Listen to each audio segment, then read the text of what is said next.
Special 26 की क्या कहानी थी सर, आपको लगा कि इस पे फिल्म बनानी चाहिए?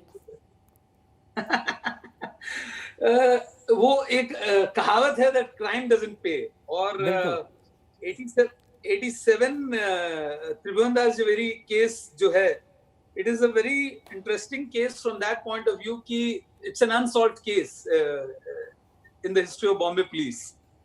और I was attracted and drawn to this incident because मुझे ऐसा लगा था कि ये जिन लोगों की कहानी है या हो सकती है, या जिन लोगों के बारे में हम बता रहे हैं, they are very affable characters. अगर ये पकड़े नहीं गए हैं तो हो सकता है इन्होंने कुछ किया होगा ऐसा, या कि मतलब which was smarter than the law at that time. तो I tapped into the humour more than anything else. मुझे ऐसा लगा कि इस कहानी के ह्यूमर को टैप करना चाहिए।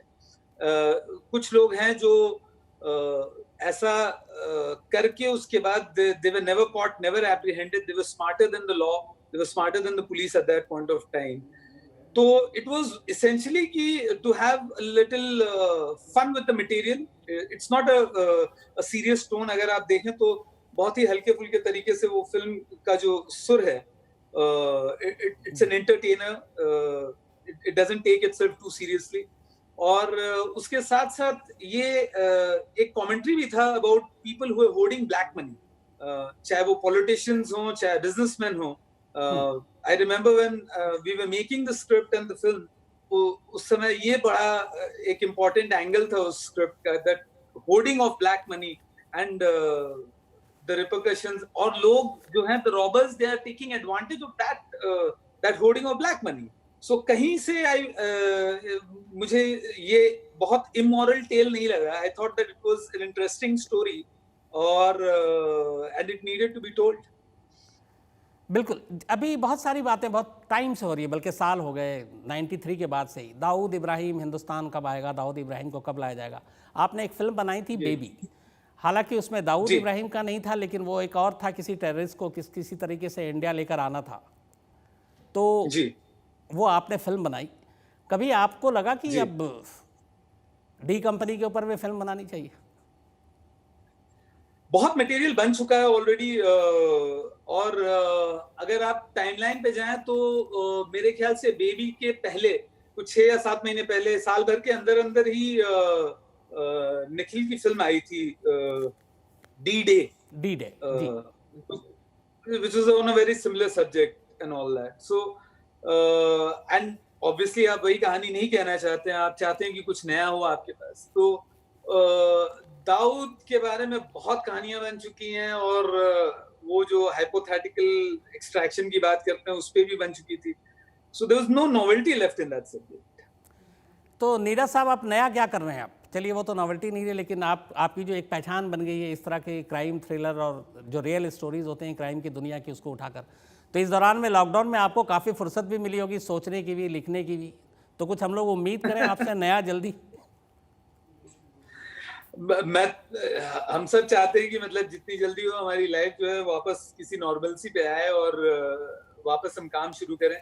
फिलहाल मैं जो है अभी चाणक्य पे काम कर रहा था बिफोर द लॉकडाउन स्टार्टेड, और लॉकडाउन के बाद मैं और मेरे राइटर है मनोज, उनके साथ मैं स्क्रिप्ट पे ही बैठा, और वही हम लोग करते हैं नॉर्मली, दिन में 1 घंटे 1.5 घंटे जो भी हमें मुनासिब लगे, हम उसके स्क्रिप्ट पे ही पॉलिशिंग में लगे रहते हैं। बाकी पढ़ना लिखना जो है वो सब चालू रहे, एंड स्पेशल ऑप्स की भी बात चल रही है उसके अगले सीजन के बारे में, तो जल्दी I hope will have some announcement to make on that as well. हाँ, चूँकि आपकी अब अलग अलग जो खासियत है वो उभर कर आ रही है। अब तक आप फिल्म डायरेक्ट कर रहे थे, अब आपने बुक भी लिखी, लेखक भी बन गए, वेब सीरीज़ पे भी आप उतर आए, स्पेशल ऑप्स तो हो ही गया, तो अब हम लोग पार्ट 2 और बाकी इस तरह के सीरीज़ का भी मतलब उम्मीद रखें? नहीं, लिखना और डायरेक्शन तो पहले फिल्म से ही था, तो उसमें कुछ नया नहीं है। अब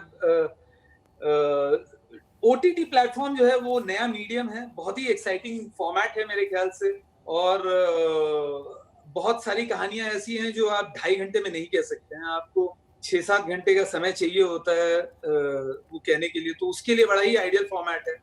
कुछ अलग तरह की कहानियां भी आप बोल पाते हैं इस फॉर्मेट में, जो कि फिल्म मीडियम के लिए मुनासिब नहीं है।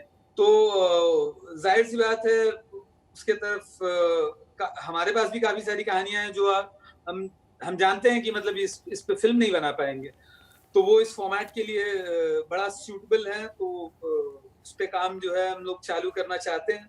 तो we consider our story tellers, तो जिस भी फॉर्मेट में हमें अपॉर्चुनिटी मिले, हमें उसमें कहानी कहने का मौका मिले, तो हम जरूर कहेंगे।